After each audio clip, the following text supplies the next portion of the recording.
I had called upon my friend, Mr. Sherlock Holmes, one day in the autumn of last year and found him in deep conversation with a very stout, florid-faced, elderly gentleman with fiery red hair. With an apology for my intrusion, I was about to withdraw when Holmes pulled me abruptly into the room and closed the door behind me.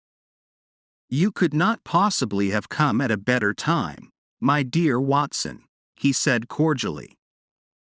"I was afraid that you were engaged." "So I am." "Very much so. Then I can wait in the next room." "Not at all.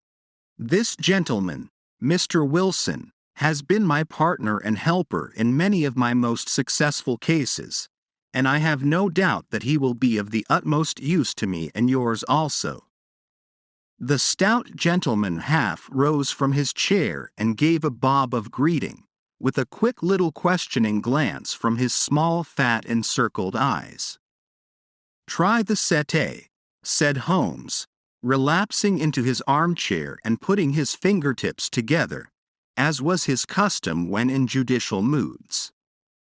"I know, my dear Watson, that you share my love of all that is bizarre and outside the conventions and humdrum routine of everyday life. You have shown your relish for it by the enthusiasm which has prompted you to chronicle, and, if you will excuse my saying so, somewhat to embellish so many of my own little adventures. Your cases have indeed been of the greatest interest to me," I observed. "You will remember that I remarked the other day, just before we went into the very simple problem presented by Miss Mary Sutherland, that for strange effects and extraordinary combinations we must go to life itself, which is always far more daring than any effort of the imagination. A proposition which I took the liberty of doubting. You did, Doctor, but none the less you must come round to my view, for otherwise I shall keep on piling fact upon fact on you until your reason breaks down under them and acknowledges me to be right. Now, Mr. Jabez Wilson here has been good enough to call upon me this morning, and to begin a narrative which promises to be one of the most singular which I have listened to for some time. You have heard me remark that the strangest and most unique things are very often connected not with the larger but with the smaller crimes, and occasionally, indeed, where there is room for doubt whether any positive crime has been committed.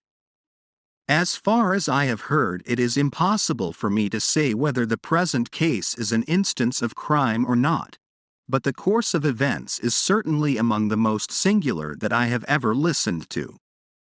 Perhaps, Mr. Wilson, you would have the great kindness to recommence your narrative. I ask you not merely because my friend Dr. Watson has not heard the opening part, but also because the peculiar nature of the story makes me anxious to have every possible detail from your lips. As a rule, when I have heard some slight indication of the course of events, I am able to guide myself by the thousands of other similar cases which occur to my memory. In the present instance, I am forced to admit that the facts are, to the best of my belief, unique.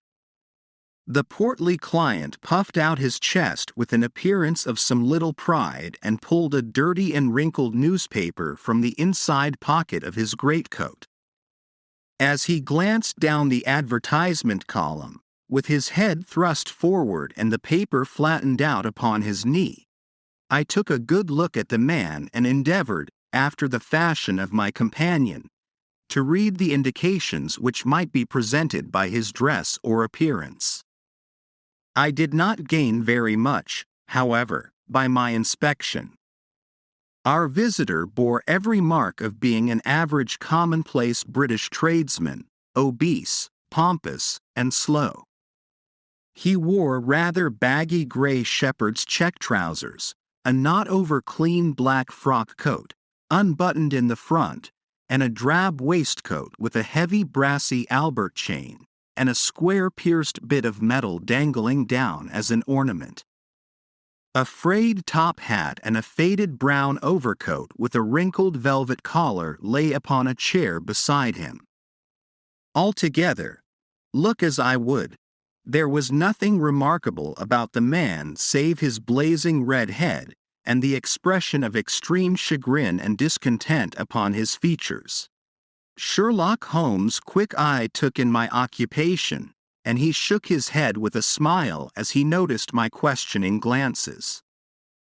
Beyond the obvious facts that he has at some time done manual labor, that he takes snuff, that he is a Freemason, that he has been in China, and that he has done a considerable amount of writing lately, I can deduce nothing else. Mr. Jabez Wilson started up in his chair, with his forefinger upon the paper, but his eyes upon my companion. How, in the name of good fortune, did you know all that, Mr. Holmes? He asked. How did you know, for example, that I did manual labor? It's as true as gospel, for I began as a ship's carpenter.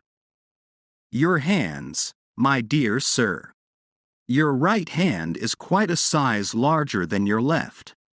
You have worked with it, and the muscles are more developed. Well, the snuff, then, and the Freemasonry? I won't insult your intelligence by telling you how I read that, especially as, rather against the strict rules of your order, you use an arc and compass breastpin. Ah, of course, I forgot that. But the writing? What else can be indicated by that right cuff so very shiny for 5 inches, and the left one with the smooth patch near the elbow where you rest it upon the desk? Well, but China? The fish that you have tattooed immediately above your right wrist could only have been done in China. I have made a small study of tattoo marks and have even contributed to the literature of the subject. That trick of staining the fish's scales of a delicate pink is quite peculiar to China. When, in addition, I see a Chinese coin hanging from your watch chain, the matter becomes even more simple. Mr. Jabez Wilson laughed heavily. Well, I never, said he. I thought at first that you had done something clever, but I see that there was nothing in it, after all. I begin to think, Watson, said Holmes, that I make a mistake in explaining. Omne ignotum pro magnifico, you know, and my poor little reputation, such as it is, will suffer shipwreck if I am so candid. Can you not find the advertisement, Mr. Wilson? Yes, I have got it now, he answered with his thick red finger planted halfway down the column. Here it is. This is what began it all. You just read it for yourself, sir. I took the paper from him and read as follows. To the Red-Headed League, on account of the bequest of the late Ezekiah Hopkins, of Lebanon, Pennsylvania, USA, there is now another vacancy open which entitles a member of the League to a salary of £4 a week for purely nominal services. All red-headed men who are sound in body and mind and above the age of 21 years are eligible. Apply in person on Monday, at 11 o'clock, to Duncan Ross, at the offices of the League, 7 Pope's Court, Fleet Street. What on earth does this mean? I ejaculated after I had twice read over the extraordinary announcement. Holmes chuckled and wriggled in his chair, as was his habit when in high spirits. It is a little off the beaten track, isn't it? Said he. And now, Mr. Wilson, off you go at scratch and tell us all about yourself, your household, and the effect which this advertisement had upon your fortunes. You will first make a note, Doctor, of the paper and the date. It is the Morning Chronicle of April 27, 1890. Just 2 months ago. Very good. Now, Mr. Wilson? Well, it is just as I have been telling you, Mr. Sherlock Holmes, said Jabez Wilson, mopping his forehead. I have a small pawnbroker's business at Coburg Square, near the city. It's not a very large affair, and of late years it has not done more than just give me a living. I used to be able to keep 2 assistants, but now I only keep 1. And I would have a job to pay him, but that he is willing to come for half wages so as to learn the business. What is the name of this obliging youth? Asked Sherlock Holmes. His name is Vincent Spaulding, and he's not such a youth, either. It's hard to say his age. I should not wish a smarter assistant, Mr. Holmes, and I know very well that he could better himself and earn twice what I am able to give him. But, after all, if he is satisfied, why should I put ideas in his head?